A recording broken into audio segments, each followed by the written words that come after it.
Bagaimana caranya kita bisa meniru iman wanita Venesia itu?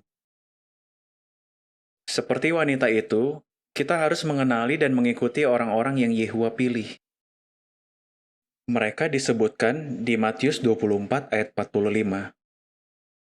Yesus menubuatkan bahwa budak yang setia dan bijaksana akan menyediakan makanan pada waktu yang tepat. Kenapa sekarang kita bisa yakin bahwa badan pimpinan adalah budak yang setia dan bijaksana? Ada 3 alasan.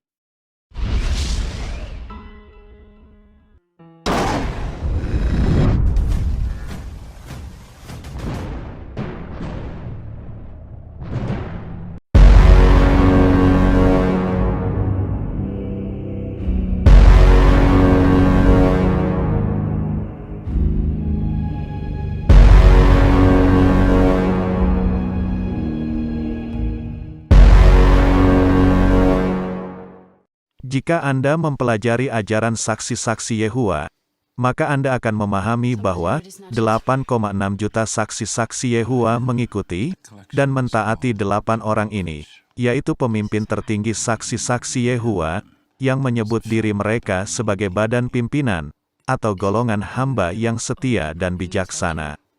Mengapa saksi-saksi Yehua mengikuti dan mentaati 8 orang ini? Karena mereka mengaku bahwa mereka telah menggenapi perumpamaan Yesus di Matius 24 ayat 45. Dan badan pimpinan juga mengaku bahwa Yesus telah melantik mereka sebagai golongan budak pada tahun 1919. Mari kita perhatikan pengakuan dari salah seorang asisten panitia penulisan, Leonard Meyers, yang memberikan 3 bukti alasan mengapa saksi-saksi Yehua mesti yakin bahwa pemimpin mereka adalah golongan budak yang setia dan bijaksana? Berikut ini. Coba pikirkan, bagaimana caranya kita bisa meniru iman wanita Venesia itu? Seperti wanita itu, kita harus mengenali dan mengikuti orang-orang yang Yehua pilih. Mereka disebutkan di Matius 24 ayat 45. Yesus menubuatkan bahwa budak yang setia dan bijaksana akan menyediakan makanan pada waktu yang tepat. Kenapa sekarang kita bisa yakin bahwa badan pimpinan adalah budak yang setia dan bijaksana? Ada 3 alasan. Pertama, kita bisa melihat arahan kuasa kudus. Contohnya, kuasa kudus membantu mereka semakin memahami kebenaran dalam Alkitab. Mereka merasakan hal yang sama dengan kata-kata Paulus di 1 Korintus 2 ayat 13. Kita membicarakan hal-hal itu bukan dengan hikmat manusia, tapi dengan kuasa kudus. Kedua, kita bisa melihat bantuan malaikat. Badan pimpinan punya tanggung jawab yang besar untuk mengawasi pekerjaan pengabaran yang dilakukan oleh lebih dari 8 juta penyiar di seluruh dunia. Kita bisa lihat pekerjaan ini terus bertumbuh meski ada banyak tentangan di berbagai tempat. Ini bisa terjadi karena bantuan para malaikat. Ketiga, mereka mengikuti firman Allah. Beberapa agama mungkin menyesuaikan ajaran mereka agar cocok dengan pengikutnya. Tapi sewaktu badan pimpinan membuat keputusan, mereka menggunakan firman Allah sebagai dasar, bukan pandangan manusia. Jadi kita sangat yakin bahwa Yehua mengarahkan badan pimpinan melalui Yesus. Dan tidak soal kebohongan apapun yang disebarkan oleh musuh Yehua terhadap badan pimpinan, kita mau tetap percaya dan setia kepada mereka. Iya, setiap saksi-saksi Yehua harus yakin 100% bahwa 8 orang ini adalah budak yang setia dan bijaksana yang dinubuatkan oleh Yesus berdasarkan Matius pasal 24 ayat 45. Untuk memberikan makanan rohani bagi saksi-saksi Yehua. Jika ada seorang peminat ingin dibaptis menjadi saksi Yehua, tetapi tidak mengakui wewenang badan pimpinan, maka peminat itu tidak akan mungkin dibaptis. Atau jika seorang saksi Yehua menolak wewenang badan pimpinan, maka ia pasti akan dipecat dan dikucilkan oleh seluruh komunitas saksi-saksi Yehua. Jadi, begitu luar biasa berkuasanya wewenang badan pimpinan bagi kehidupan 8,6 juta saksi-saksi Yehua sebagai pengikutnya. Bahkan jika Anda menyaksikan video nomor 78, maka Anda akan tahu bahwa sebenarnya, tanpa saksi-saksi Yehova menyadarinya, mereka menyembah badan pimpinan mereka sendiri. Itulah sebabnya saksi-saksi Yehova disebut sebagai pengikut kultus.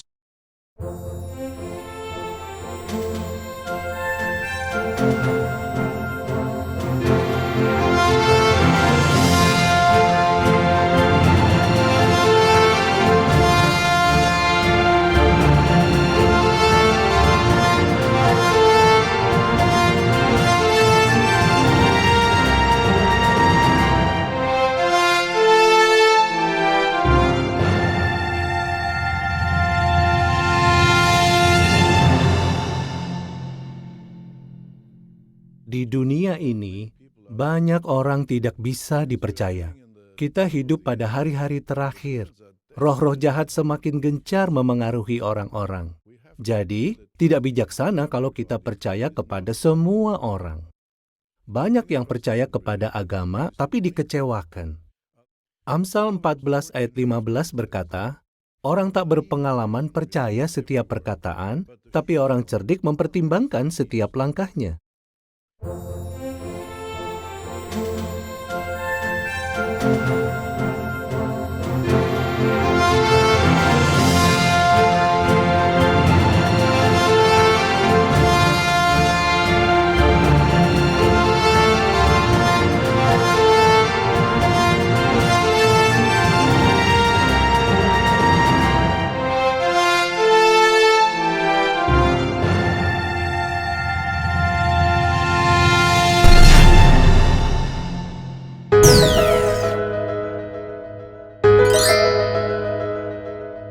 Pertama, kita bisa melihat arahan kuasa kudus. Contohnya, kuasa kudus membantu mereka semakin memahami kebenaran dalam Alkitab. Mereka merasakan hal yang sama dengan kata-kata Paulus di 1 Korintus 2 ayat 13. Kita membicarakan hal-hal itu bukan dengan hikmat manusia, tapi dengan kuasa kudus.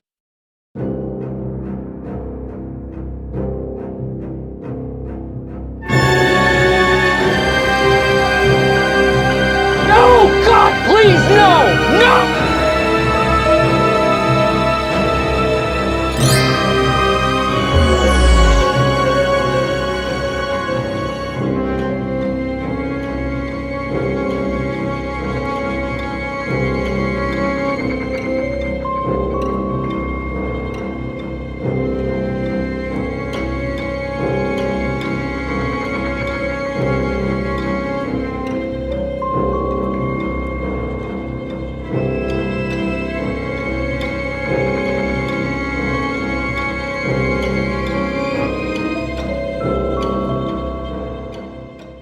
Benar, kebenaran. Kata Ibrani emet, yang sering kali diterjemahkan, kebenaran dapat memaksudkan apa yang teguh, dapat dipercaya, stabil, setia, benar, atau diteguhkan sebagai fakta.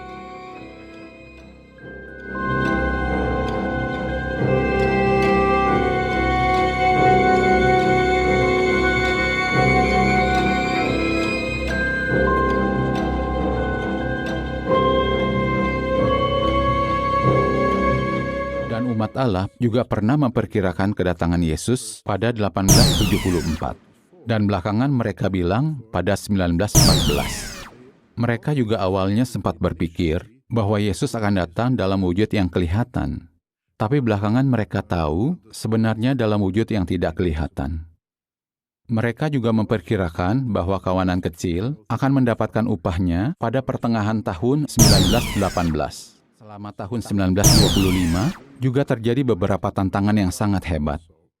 Pada tahun itu, saudara-saudari mengharapkan sesuatu yang besar akan terjadi. Buku kecil jutaan orang yang sekarang hidup tidak akan pernah mati mengatakan, kita dapat dengan yakin mengharapkan bahwa tahun 1925 akan menandai saatnya Abraham, Ishak, dan Yakub dan nabi-nabi yang setia zaman dahulu dibangkitkan untuk menjadi manusia yang sempurna. bukan hanya kebangkitan orang-orang yang setia yang diharapkan terjadi pada tahun 1925, tapi ada juga yang berharap bahwa orang-orang Kristen terurap akan diangkat ke surga pada tahun itu. Nah, 50 tahun setelahnya, yaitu tahun 1975, muncul perkiraan lain lagi tentang kedatangan Yesus.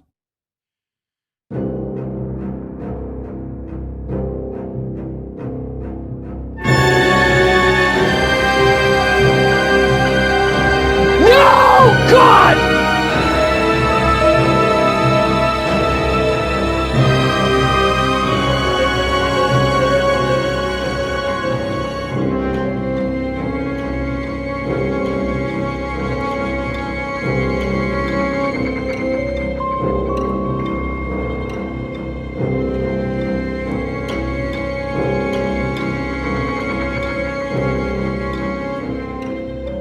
Sebelum naik ke panggung ini, saya berdoa, Yehuwa, tolong jangan abaikan saya. Saya benar-benar butuh bantuanmu sekarang. Kenapa? Karena saya dikasih kesempatan untuk menyampaikan khotbah selama 19 menit di hadapan saudara-saudari yang saya sayangi. Jadi, saya mau sampaikan bagian saya ini dengan sebaik mungkin. Nah, hari ini kita sudah dengar beberapa pemahaman yang disesuaikan. Dan bisa jadi ke depannya akan ada penyesuaian lain lagi. Nah, saudara mungkin ingat, kira-kira 10 tahun yang lalu, kita berpikir bahwa ada dari kaum terurap yang akan selamat melewati Armageddon, lalu mereka akan masuk ke Firdaus bersama dengan domba-domba lain, dan mungkin kaum terurap ini akan berada di Firdaus untuk sementara waktu sebelum naik ke surga. Ya, memang kita tahu ada beberapa kebenaran di Alkitab yang belum Yehuwa ungkapkan sepenuhnya. Jadi walaupun kita sudah baca itu berulang kali, kita masih belum benar-benar mengerti sampai Yehuwa yang ungkapkan itu. Dan apa yang mau saya sampaikan hari ini, itu bukan dari badan pimpinan, bukan dari manusia. Itu dari Allah Yehuwa. Yehuwalah yang membantu kita mengerti. Nah,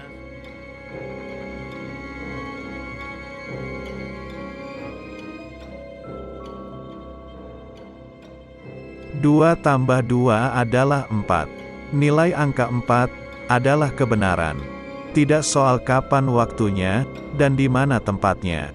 Anda akan selalu menemukan, 2 ditambah 2 adalah 4. Nilai angka 4 tidak akan berubah sampai kapanpun.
Pertama, kita bisa melihat arahan kuasa kudus.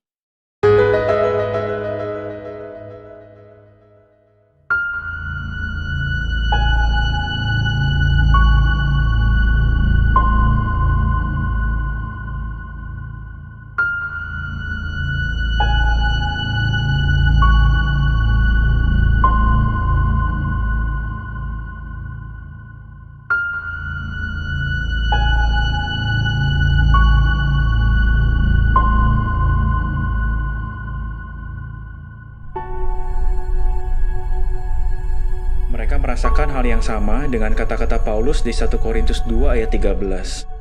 Kita membicarakan hal-hal itu bukan dengan hikmat manusia, tapi dengan kuasa kudus.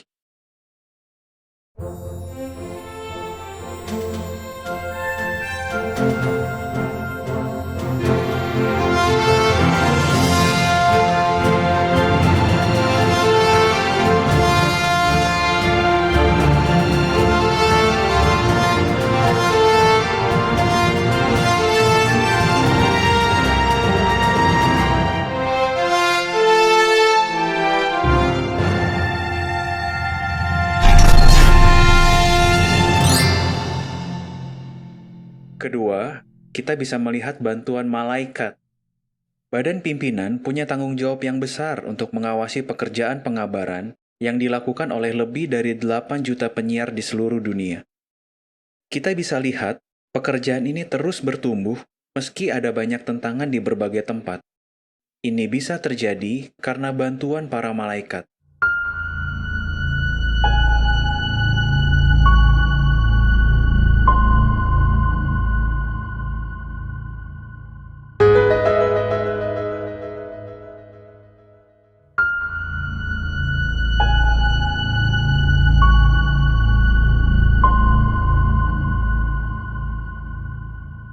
Masuklah melalui pintu yang sesak itu, karena lebarlah pintu dan luaslah jalan yang menuju kepada kebinasaan, dan banyak orang yang masuk melaluinya.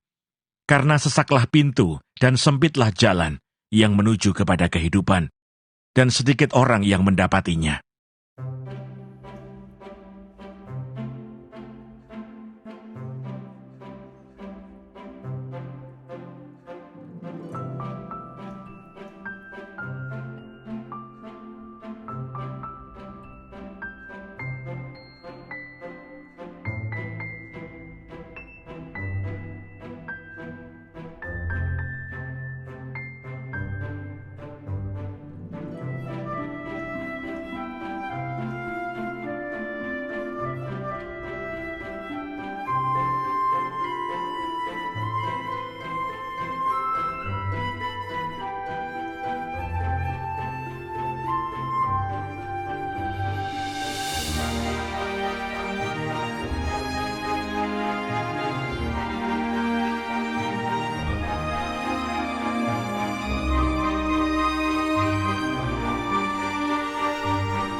Ketiga, mereka mengikuti firman Allah.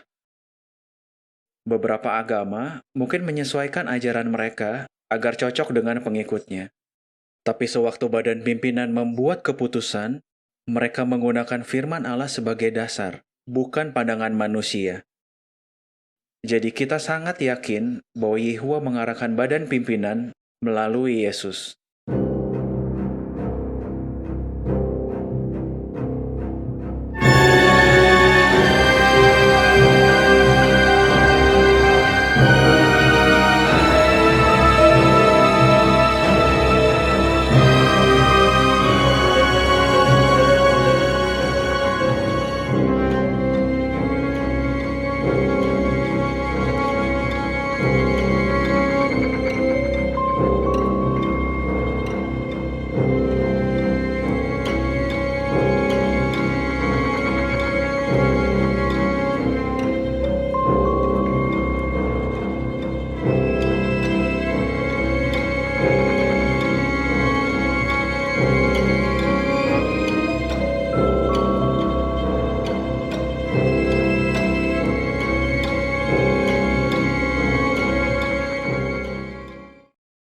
Mengidentifikasi utusan yang benar.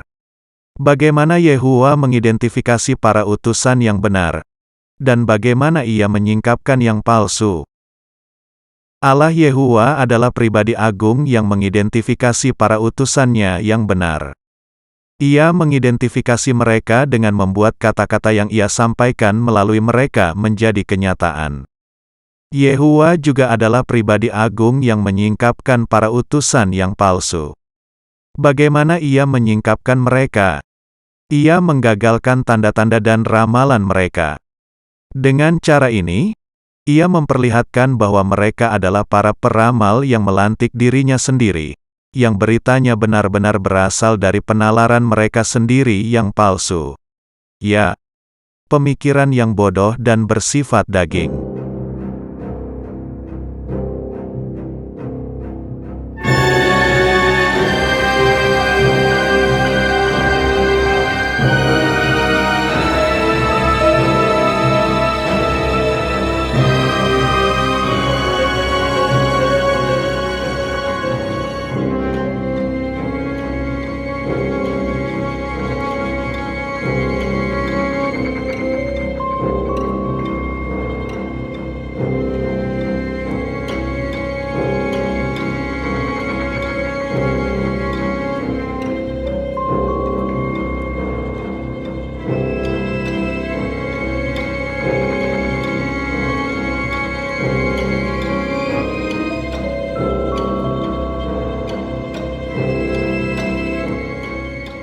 Tetapi tentang hari dan saat itu, tidak seorang pun yang tahu. Malaikat-malaikat di sorga tidak, dan anak pun tidak, hanya Bapa sendiri.